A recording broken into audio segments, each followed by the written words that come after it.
Tell you what I do in my other classes is I talk about the news at the start of class, and I figure I might as well do it here since we got extra time, and it often is people value this most because it's the current stuff. This is how you get in security, really.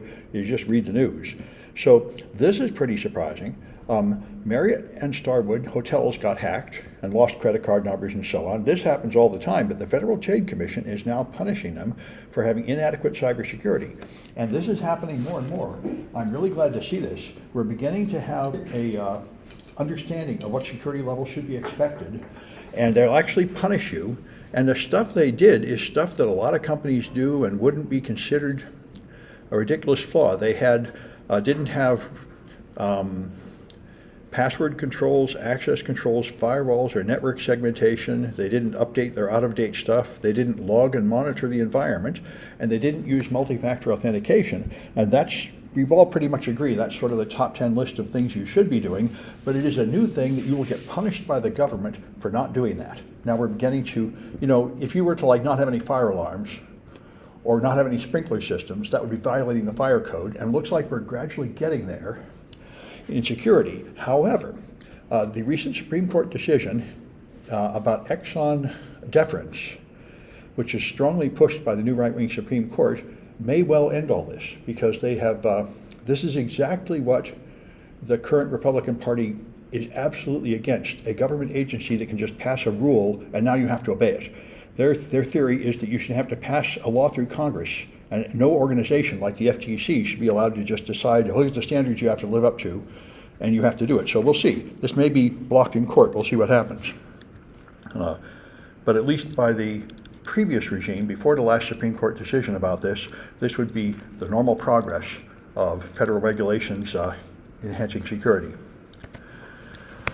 And the Salt Typhoon hack is here, and I was glad to see EFF come here. Salt Typhoon is a Chinese group, and they hacked into several American ISPs, and what they wanted was the same thing that China stole from Google in 2010. They wanted access to the law enforcement compliance database. And this is, and EFF is correct to point this out, law enforcement agencies in many nations require that the government can see your data.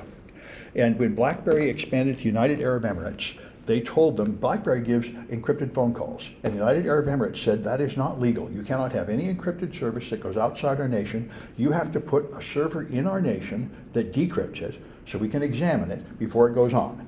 They do have the law there that you can't send any transmissions that the government can't spy on. But we don't have that law here. We totally have it for the phone network. In Korea, it must be possible for the government to intercept any phone call. They have to build equipment that can do that in response to a wiretap order, but not for the internet, although they've tried many times to get it for the internet. And what EFF is the sort of ACLU, the privacy advocates for the internet, the Electronic Frontier Foundation, and what they point out here is very good. What happened here is the foreign hackers hacked in and they found the database that had data available for law enforcement requests, like who owns this email address, who is doing what on what time.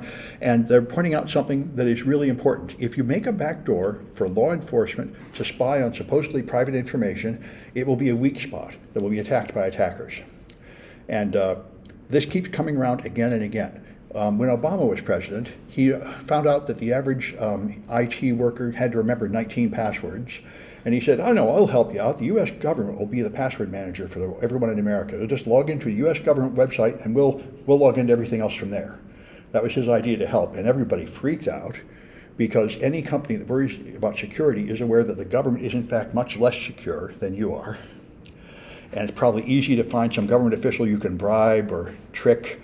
And so that we wouldn't find that acceptable. But he didn't know that. I mean, he was pretty technically weak. And he made one thing Obama did a lot, which was an unpresidential thing to do, is he would announce something, and the next day he would sort of pretend he hadn't said that. Like he promised he was going to intervene in Syria on Assad's side. And by next day, everyone yelled at him. So anyway, he had his good side, but that was his flaw. Nobody's perfect. His flaw was that he was a politician. Yep, everybody does something. I mean, Trump makes insane, impossible statements every day in a rally, like 20 of them. He says the immigrants are bringing in guns that our military has never seen. They don't even know what they are. What is he talking about? That's complete garbage. Every one of his rallies has like 10 of these ridiculous statements that are outrageously wrong. And that's more than usual. Anyway, this surprised me. When I saw this, I thought it must just be some small branch office that did this, because storing passwords in plain text Nobody does that anymore. You'd have to be out of your mind. We've known how to hash them. You use the hash functions like kind you did in the project, so that what you store, if the right password comes in, you hash that and you can tell if they got it right, but it's not easy to reverse it back to the password. So if somebody steals the file, they haven't exactly gotten your passwords. But I finally found an article that explains what happened here, because I heard about it on Security Now. What happened is they were storing passwords hashed, but they put logging tools on their servers, and the logs were logging plaintext passwords, which is, by the way, another big no-no. You never put confidential data in logs, but it's another thing a lot of mobile apps do. I found a bunch of mobile apps, financial apps, and other ones that store passwords in the log in plain text. It's one of the vulnerabilities I reported to a lot of companies. Anyway, by the way, let me check the Twitch and see if anybody has comments there. By the way, that lockpicking class you're teaching, is that over in Utah? It's in San Francisco. So anybody wants to come, you're welcome. Yep, if that's worth extra credit in this class too, I suppose, if you want to go there. That's coming up near Halloween. I'll be teaching lockpicking. And it's extra credit in any of my classes. I don't know how many of you people want to go to San Francisco, but if you do, you can join us there. Do you have, is there an address or do I just have to? It's 50 Frida Kahlo Way. It's City College. Let me put it in a text editor. Yes, if you want to come, it's City College of San Francisco, 50 Frida Kahlo Way, and the room is Science 37.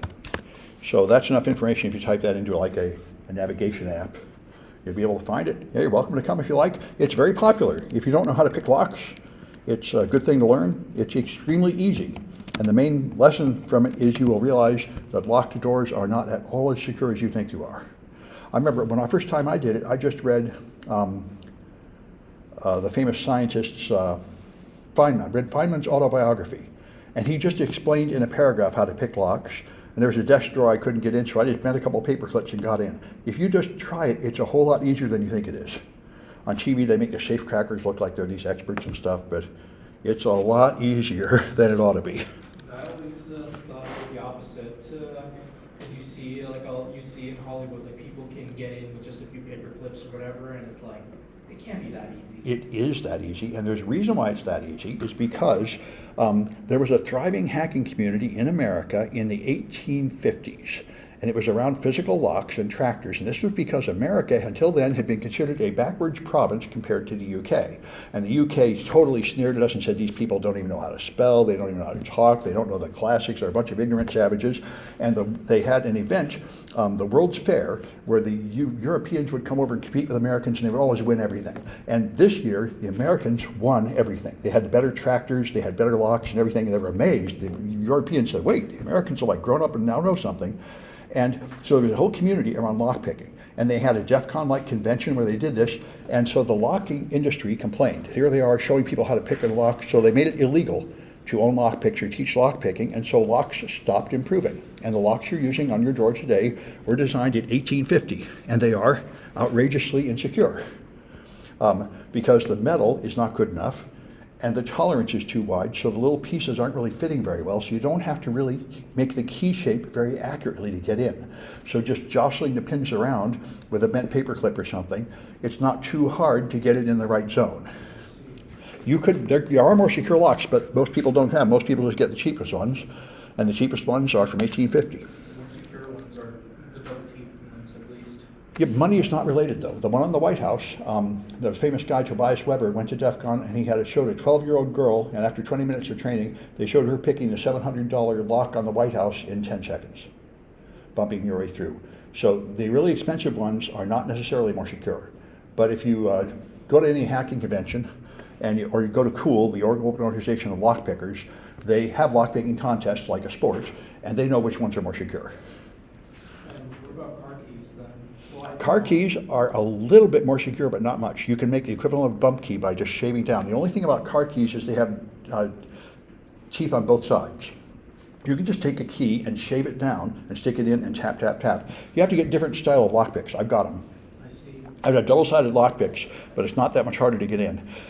And by the way, the new attack that came out last week for most cars is you just hack their Android app, because their app has an insecure API, so you can just send a command take the license plate or the VIN and send it up to the website and start the car, unlock the car remotely and all that. The electronic things are often insecure, but the physical keys are known to be pretty easy to pick too. I know nowadays, a lot of, even the cars that have keys, a lot of them will use a combination. It will be a key with a chip in the fob. Yeah, and that's better, two-factor authentication. That would be a whole lot better. The modern cars, just picking the lock is not enough, which is good. Now there's the opposite, there's the Kia cars. The Kia cars just have a part you have to turn, and all you need is like a pair of pliers or a USB stick. Just if you have to get a physical hold of it, you can turn it and steal it, and they finally got in trouble for that. Yeah. Several years of Kia cars are just getting stolen right and left because you don't even need to pick the lock. If you can if you can pull off the plastic sheath, right, then you find that instead of the keyhole, yeah, physically turning it, the keyhole just turns a little slot thing. And that's that right. Slot thing you can just turn with like a screwdriver or whatever. Or USB plug. Yeah, just anything to mechanically get hold of the piece, you can start the car. Anyway, I think that's enough. I don't only want to spend 10 minutes talking about news, but it's a good thing to do.